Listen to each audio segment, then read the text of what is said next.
ভাই বন্ধু 5,000 টাকা আমরা হাওলা দিতে পারবি? মাসের শেষ পর্যায়ে অনেক রিস্কের ভিতরে পড়ে গেছি রে।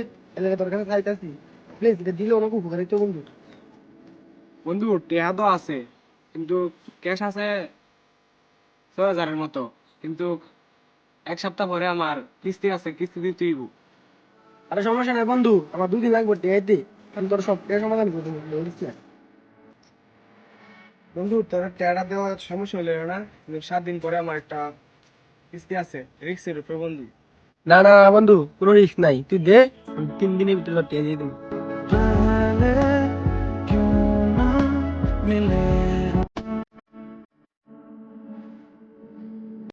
হ্যালো।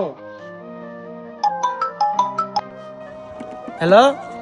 কিরে মামা, তুই কইছিলি যে টাকাটা নেওয়ার সময় যে 3 দিন পরে তোর টাকাটা দিয়ে লাবি, কই এখন তো দিলি না? তুই জানোস আমার এক সপ্তাহ পরে কিস্তি আছে, আমার কিস্তি দিতে হইব। তুই এখনো টাকাটা দিলি না। আরে বেটা জান দিকে টেহাটা আইবো, এন দিকে মনে কর টেহাটা আইতাছে না, বুঝছিস, একটু ঝামেলার ভিতরে আছি। আর বেটা তুই 5,000 টাকা লেগে চিন্তা করস, আমি তো তোর 50,000 টাকা লাগলে এরকম চিন্তা করলাম না বেটা। শোনো বেটা, 50,000 দিয়ে দিলাম বলে এক কল। আর বেটা তুই 5,000 টাকা লেগে আর চুরি করছস, তোর 5,000 টাকা আমি 2 দিন ভিতরে দিয়ে দিয়েছি, খারাপ রাখ বেটা রাখ। ভাই, তোমার আর আকাশের না ভালো বন্ধুত্ব ছিল, কি হয়েছে?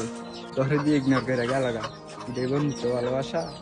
আসলে ওরে 5,000 টাকা হাওলাত দিছিলাম। ওই যে একটা কথায় আছে না, যে তুমি তারে টাকা দিবা যে তোমার আর চাইবো না। যদি তুমি ভুলে ওর কাছ থেকে টাকা চাইয়া লও, টিয়া তো যাইবই, লগে বন্ধুত্বটাও যাইবো।